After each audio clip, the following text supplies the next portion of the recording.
একেবাৰে ওচৰৰ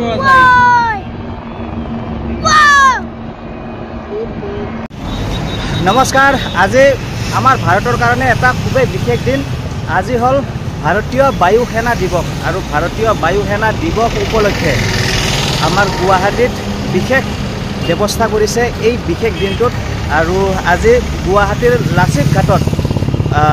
বায়ু সেনাৰ ফালৰ পৰা বিশেষ যুঁজাৰু বিমানবিলাকৰ কাৰুকাৰ্যৰ প্ৰদৰ্শন কৰা হ'ব আৰু আজি সেই বিমান শ্ব' মানে এয়াৰ শ্ব' চাবলৈ গৈ আছোঁ এফালে মোৰ লগত সুব্ৰত আছে সুব্ৰতে তাৰ ল'ৰাটোক লৈ আহিছে আৰু এফালে আমাৰ মানুহজনী ধুনু এতিয়া আমি তাৰ পৰা আহিলোঁ মানে বাছৰ পৰা আমি তাত নামিছিলোঁ এতিয়া ইয়াতে চিটি বাছত উঠিবলৈ আহিছোঁ তাত গ্ৰীণ বাছ পায় কিন্তু গ্ৰীণ বাছত তাত নুঠিলোঁ গ্ৰীণ বাছত অলপ মোক অস্বস্তি যেন অনুভৱ হয় আৰু এতিয়া এই বাছত এতিয়া আমি চিটি বাছ এখনত উঠি ল'লোঁ আৰু এতিয়া আমি ভূটনাথৰ পৰা মাছখোৱালৈকে যিটো এই ফ্লাই অভাৰটো আছে এই ফ্লাই অভাৰটোত চাওক মানুহ এতিয়াৰে পৰা মানুহ ইয়াতে জমা হৈ গৈছে এয়াৰছৰ সেই বিশেষ দৃশ্যটো চাবৰ কাৰণে ইয়াতে ইমানেই মানুহ আৰু এইবিলাক চাওক এয়াৰফ'ৰ্চৰ বাহন এইবিলাক ইয়াতে আজি বিশাল এয়াৰ শ্ব' হ'ব এইফালে চাওকচোন ৰেলিং ভৰি আছে মানুহেৰে আৰু আজি ঠাই পাওঁ নে নাপাওঁ সেইটোৱে সন্দেহ লাগি আছে ইমান মানুহ এইফালে চাওক এতিয়া আমি এয়াৰ শ্ব' চাবলৈ আহিছোঁ আৰু যিটো এইটো নতুন ফ্লাই অভাৰ আছে এই ফ্লাই অভাৰটো পূৰা মানুহ অলপো জাগা খালী নাই ঠাই খালী নাই এইফালে কত কিমান মানুহ এতিয়া ঠাইৰ কাৰণে অভাৱ এতিয়া দিনৰ 11টা বাজিল আৰু এয়াৰ শ্ব' আৰম্ভ হ'ব 12:30 পৰা আৰু এতিয়া আমি 11টা বাজিবলৈ অলপ সময় থাকোঁতে এই ঠাইখিনি আহি পাইছোঁ আৰু এইটো হৈছে লাচিত ঘাট আজি এয়াৰ শ্ব' চাবলৈ ইয়াতে যে ইমানেই মানুহৰ আগমন হৈছে আমি 11টা বজাত আহি পাইছোঁ তাতকৈ আগত ইতিমধ্যে মানুহ ইয়াত আহি উপস্থিত হৈছে আৰু যিটো চাই এই পথটো ইতিমধ্যে সম্পূৰ্ণৰূপে বন্ধ কৰি দিয়া হৈছে গাড়ী চলাচল এতিয়া আমি এয়াৰ শ্ব' চাবলৈ এফালে নতুন দলংখনত আহিছোঁ আৰু এফালে এই যে বাছবিলাক গৈ আছে এই বাছবিলাকত বিদেশৰ পৰা অহা অতিথিসকলকো দেখিবলৈ পালোঁ আৰু এইবিলাক চাওক এইবিলাক সকলো বিদেশৰ পৰা অহা অতিথি তেওঁলোকে টাটা দি আছে আজিৰ এয়াৰ শ্ব' চাবলৈ লাচিত ঘাটত ইমান মানুহ হ'ব বুলি ভবাই নাছিলোঁ আৰু এয়াৰ শ্ব' চাবৰ কাৰণে মানে ঠাইৰে অভাৱ আৰু বহুত ঠাই ঘূৰি আমি এতিয়া ইয়াতে ৰখিছোঁ ফ্লাই অভাৰটোত আৰু ইয়াৰ পৰা এয়াৰ শ্ব' চাম আৰু 10 মিনিটমান সময় বাকী আছে তাৰ লগতে এয়াৰ শ্ব' আৰম্ভ হ'ব এইটো অকল অসমেই নহয় নৰ্থ ইষ্টৰ ভিতৰত এনেকুৱা প্ৰথমবাৰ এয়াৰ শ্ব' দেখা পাম আমি আৰু ধুনুক এইফালে আগৰ ফালে দিছোঁ ভিৰৰ মাজতে আমিও ইয়াতে কিবাকৈ ঠাই অলপ উলিয়াই ল'লোঁ আৰু ইয়াতে এয়াৰ শ্ব' চাবৰ কাৰণে ইয়াতে আমি বাহৰ পাতি ল'লোঁ আৰু কিমান মানুহ আজি সঁচাকৈ খুবেই আচৰিত হৈ গৈছে এইফালে চাওকচোন এইফালে বহুত মানুহ কিন্তু আজি আৰু কিছুমানে এফালে তলৰ ফালেও গৈ আছে নদীৰ পাৰলৈকে গৈ আছে আৰু এতিয়া ফাইনেলি এয়াৰ শ্ব' আৰম্ভ হৈ গ'ল আৰু এয়াৰ শ্ব' চাবৰ কাৰণে মানুহৰ যি উৎসুকতা আছিল এতিয়া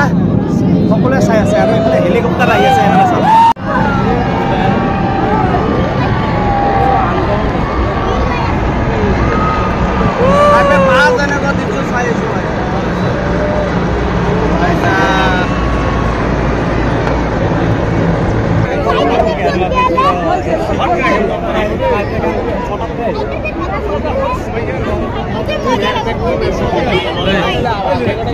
কেমেৰা লৈ থাকিব লাগে আজি এয়াৰ শ্ব' চাই কেনেকুৱা লাগিছে ভাল লাগিছে ন আৰু দলঙৰ ওপৰত যিমান মানুহ আছে তাতকৈ বেছি মানুহ যেন নদীৰ পাৰে এতিয়া আছে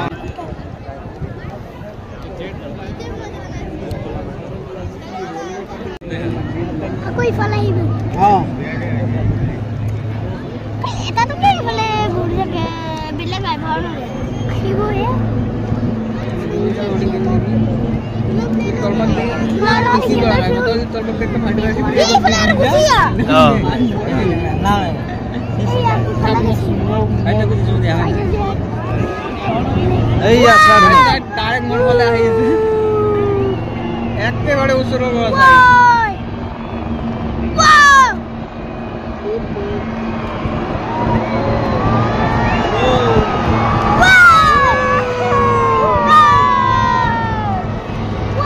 এতিয়া এয়াৰছৰ আৰম্ভণি হেলিকপ্টাৰেৰে কৰিছে ফাইটাৰ জেটৰ এন্ট্ৰি বৰ্তমানলৈকে হোৱা নাই হেলিকপ্টাৰৰ চমৎকাৰ চাই আছো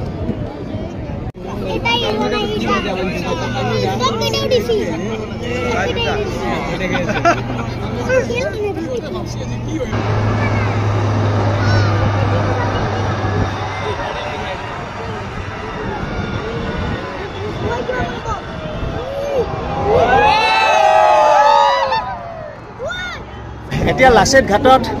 কেইটামান হেলিকপ্টাৰে বিভিন্ন ধৰণৰ কাৰুকাৰ্য দেখুৱাই আছে আৰু চাই আমি খুবেই আপ্লুত হৈ পৰিছোঁ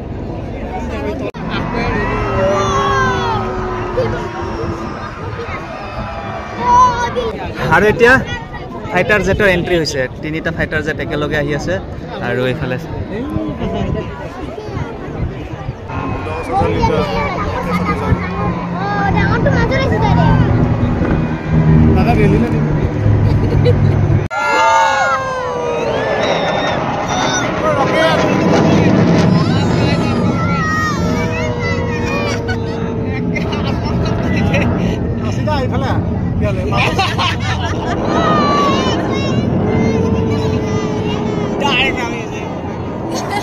মোবাইল চেঞ্জ কৰিব হৈছে বহুত ধোঁৱা মাৰি আছে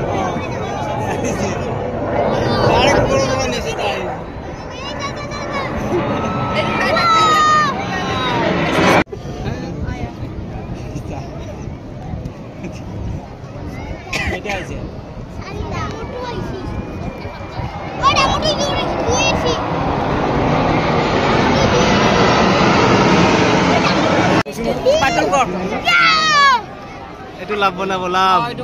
লাভ লাভ লাভ লাভ বঢ়িয়া বঢ়িয়া এটা মাজেদি ক্ৰছ মাৰি দিব লাভ লাভ এইটো ক্ৰছ মাৰি দিছে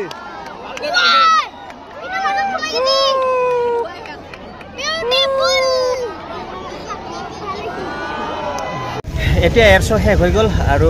এতিয়া ঘৰলৈ যাবলৈ ওলাইছোঁ আৰু এয়াৰশ্বৰ কাৰণে এই ৰাস্তাটো সম্পূৰ্ণৰূপে স্তব্ধ হৈ পৰিছে আৰু এতিয়া ৰাস্তাটোত বহুতেই জাম হৈছে আৰু যিফালে যায় সিফালে গাড়ী